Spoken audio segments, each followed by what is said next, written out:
요한복음을 크게 두 부분으로 나눌 때 1장부터 12장은 표적의 책으로 볼 수 있고 또 13장부터 21장까지는 영광의 책으로 구분할 수가 있습니다.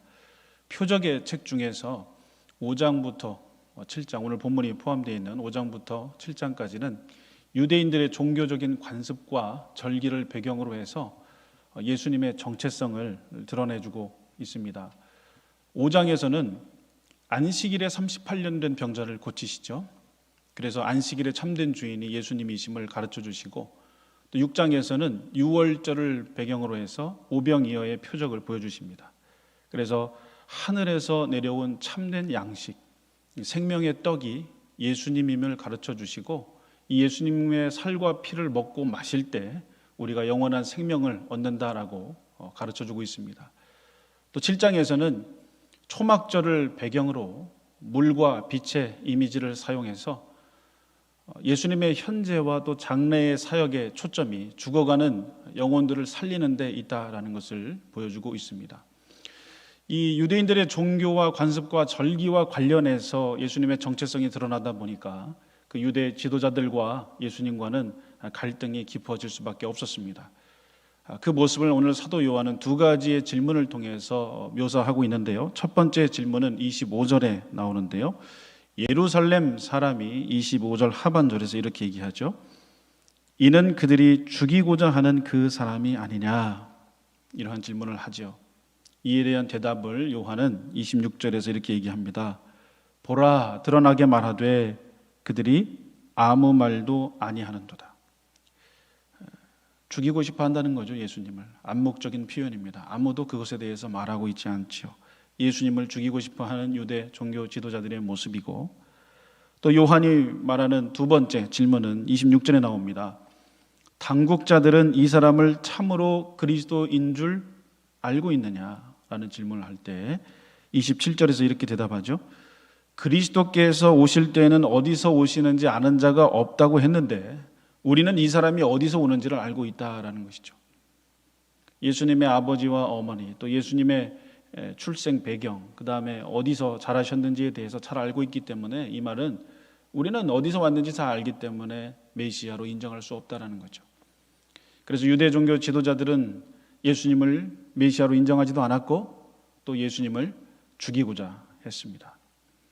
이러한 상황 가운데에서 예수님께서 어떤 말씀을 주시냐면 28절, 29절의 말씀인데 우리 한번 같이 읽도록 하겠습니다. 시작.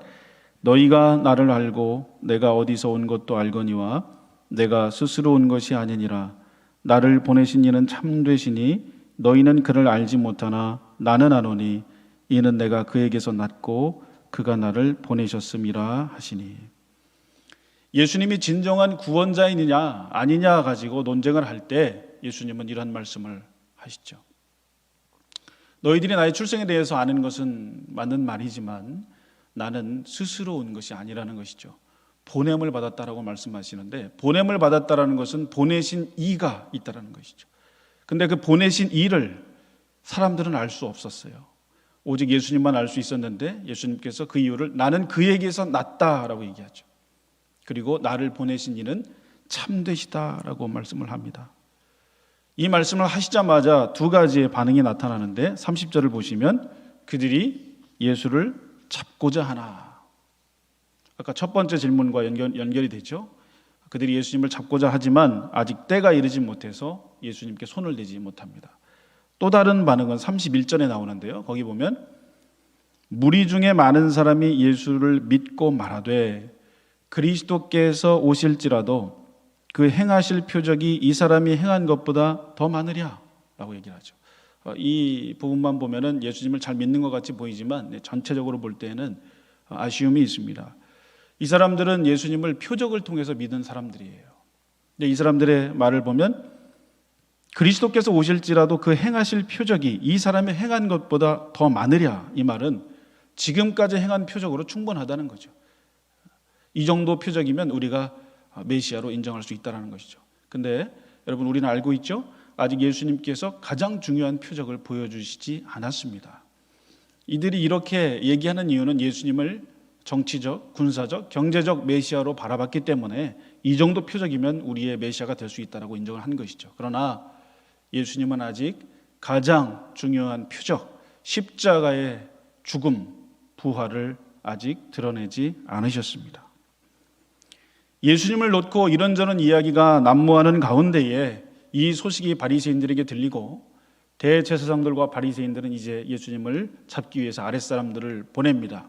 그때 예수님께서는 사람들이 전혀 알아듣지 못하는 말씀을 하시는데 33절, 34절의 말씀입니다. 제가 읽겠습니다. 내가 너희와 함께 조금 더 있다가 나를 보내신 이에게로 돌아가겠노라. 너희가 나를 찾아도 만나지 못할 터이요 나 있는 곳에 오지도 못하리라.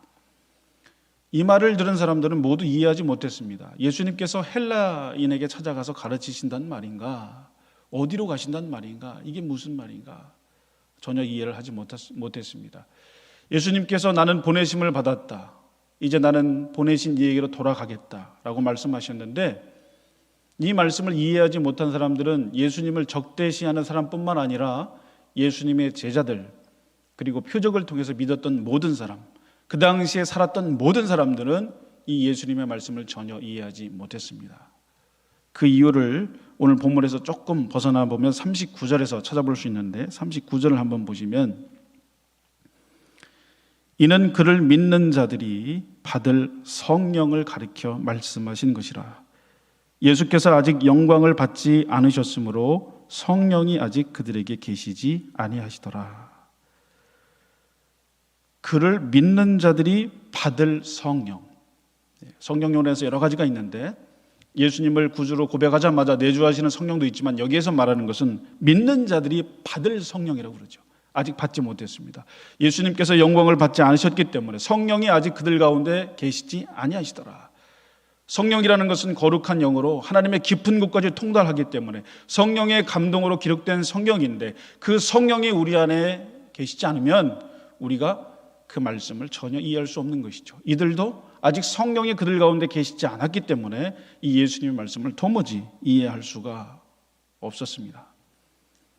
우리는 예수님의 이 두 가지의 말씀이 무슨 말씀인지 잘 알고 있습니다. 예수님은 하나님께서 보내주셨죠. 그리고 성령으로 잉태되어서 이 땅에 태어나셨습니다. 그리고 세상의 모든 죄를 짊어지고 가는 어린 양으로 이곳에 오셔서 십자가에서 그 죄값을 치르시고 죽으시고 3일 만에 부활하셨고 또 하늘로 승천하셨습니다. 보내신 이에게로 다시 돌아가시는 것이죠. 이제 우리가 예수님을 만나려고 해도 예수님을 찾으려고 해도 그 당시에 예수님을 만났던 500여 명의 성도들도 더 이상 예수님을 만날 수 없게 되었다라는 것을 우리는 알고 있습니다. 그런데 문제는 그 사실을 우리는 2000여 년이 지난 이 시대에 여러 가지 해석들과 또 여러 가지 말들을 통해서 그것을 문자적으로는 알 수 있지만 우리도 여전히 제자들처럼 그 당시 그 사람들처럼 이 복음의 사실을 영적으로 이해하지 못할 수 있다는 거죠. 만약에 우리 안에 성령이 계시지 않으면 우리는 이해할 수가 없습니다.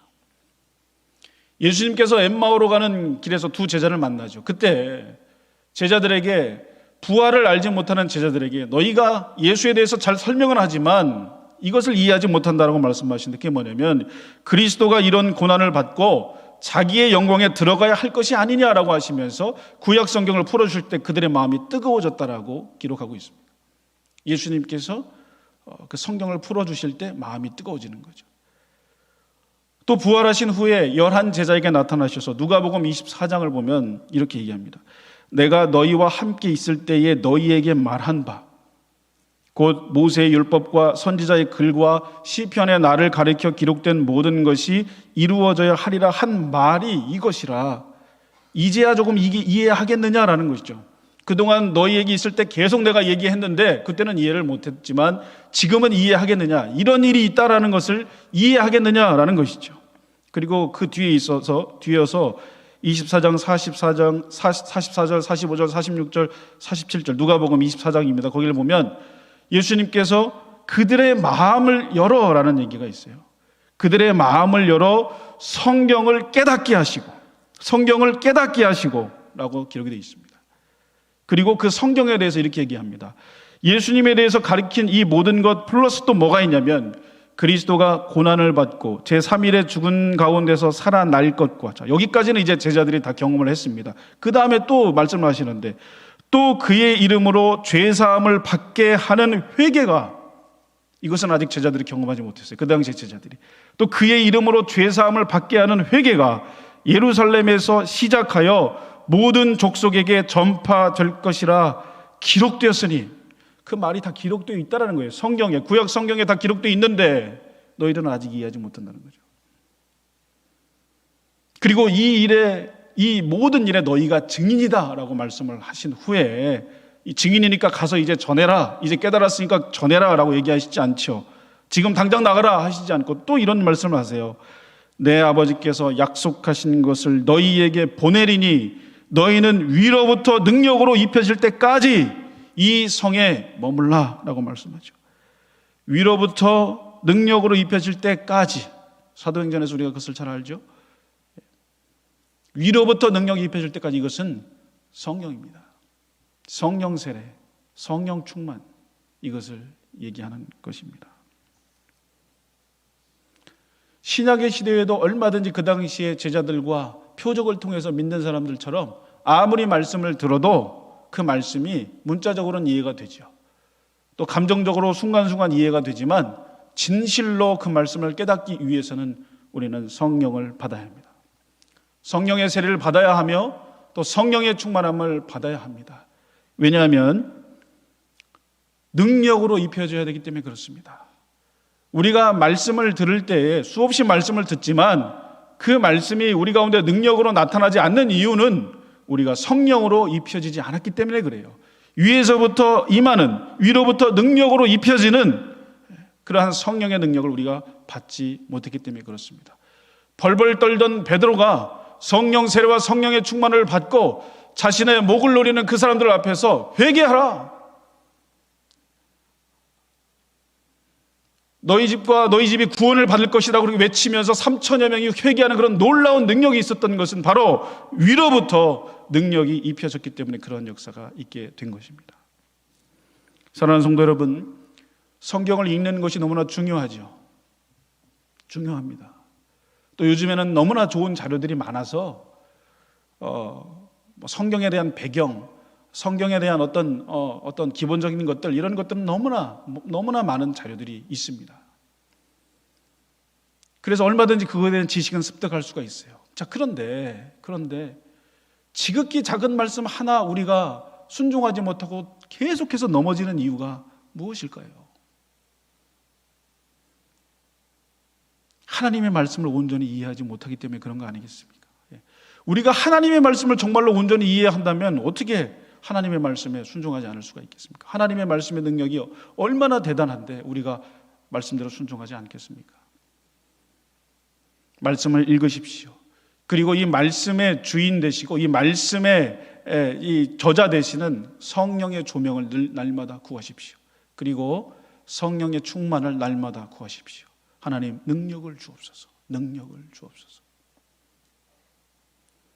이 교회라는 곳, 또 하나님의 사역이라는 것은 이러한 능력이 주어지지 않으면 사실은 열매가 나타나지 않습니다. 그것은 그냥 껍데기에 불과하고 그냥 말하는 거에 불과합니다. 그러나 우리에게 능력이 있어야 됩니다. 능력. 근데 그 능력 우리가 얻을 수 없습니다. 찾고 구하고 두드리라. 그래야만 아버지께서 성령을 너희에게 주시지 않겠느냐. 하나님, 우리는 힘이 없습니다. 우리는 연약합니다. 우리에게 능력을 주옵소서. 성령을 주옵소서. 성령의 충만함을 주옵소서. 성령의 충만함이 우리에게 입혀질 때 아침부터 저녁까지 잠드는 순간에도, 잠들고 있는 순간에도 오직 예수 그리스도, 나의 죄를 용서해 주는 예수 그리스도 한 번만으로 만족하는 내가 되게 하소서 하는 우리 모두가 될 수 있기를 주님의 이름으로 축복합니다.